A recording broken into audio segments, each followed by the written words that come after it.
विश्व सनातन महापीठ, ऐसे ही इसका कार्य भी पूरे विश्व में फैलेगा और इसकी सुगंध हर सनातनी तक जाएगी। निश्चित रूप से इसकी बहुत बड़ी आवश्यकता थी। अध्यक्ष जी, आज सबसे बड़ी जो कमी हमारे देश में है, सनातनियों में जो गिरावट आई है, वो हमारे ऋषि मुनियों के बताए गए रास्ते पर न चलने के कारण आई हुई है। 4 आश्रम बताए गए, ब्रह्मचर्य से लेकर संन्यास आश्रम तक। हमारा जो ब्रह्मचर्य आश्रम है, इसी की पूर्ति ढंग से बच्चों में नहीं हो पा रही है। हमारा जो ब्रह्मचर्य आश्रम है, हमारे बच्चों में ठीक से उतर नहीं पा रहा है।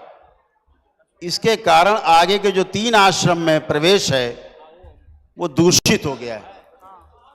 निश्चित रूप से हमारे स्कूल में जो स्कूली शिक्षा है, उसके स्थान पर जो मूल्य शिक्षा का अभाव है, शिक्षा संस्कार की जो कमियां आ रही हैं, जिसके कारण आज युवाओं में सबसे ज्यादा हताशा और कुंठा का माहौल है। आज अगर देश का युवा भाव और विचार से मजबूत नहीं होगा, तो कभी भी शारीरिक रूप से मजबूत नहीं हो सकता। भाव और विचार की मजबूती, उसकी समझदारी की बहुत बड़ी आवश्यकता है, जिसकी कमी बहुतायत देखी जा रही है। अब आज लड़ाई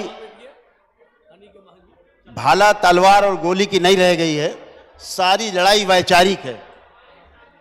उस वैचारिक लड़ाई के लिए हमारी तैयारी अभी अधूरी है। हमारे देश के युवा उन खराब स्मृतियों के वशीभूत होकर के पतन की ओर गति कर रहे हैं। हमारे इस रोल को और मजबूत होना चाहिए कि हम उनको सही दिशा दे सकें, उन्हें सही संस्कार और सही शिक्षा उपलब्ध करा सकें। इसके लिए हमारी सारी कोशिश होनी चाहिए और इसके लिए मजबूती के साथ पूरे संत समाज की ओर से एक ज्ञापन माननीय प्रधानमंत्री जी को जरूर जाना चाहिए। मुख्यमंत्री जी के द्वारा चाहे जाए चाहे सीधे जाए, जाना जरूर चाहिए कि हमारी शिक्षा में मूल्य शिक्षा को जरूर जोड़ा जाए। स्कूली शिक्षा में अगर मूल्य शिक्षा जोड़ दी जाएगी तो बच्चों का ध्यान इस ओर भी जाएगा कि हमारा जीना कैसा हो। अगर ऐसा ध्यान जाएगा तो फिर धीरे धीरे जीने की तरफ अग्रसर होंगे। बहुत समय आपका नहीं लेंगे अध्यक्ष जी, बहुत कुछ कहने के लिए है उचित मंच पे कहेंगे। यहाँ तो बस बहुत बहुत बधाई, बहुत शुभकामनाएं इस महापीठ की स्थापना दिवस पर, उसके शिलान्यास समारोह पर हम सभी लोग सहभागी हैं। कंधे से कंधा मिला करके अध्यक्ष जी आपके साथ है। हम लोग इस महापीठ के कार्य को अंतिम समय तक बिल्कुल निभाएंगे। ये आप सभी से हमारा आभार, धन्यवाद, बहुत बहुत धन्यवाद।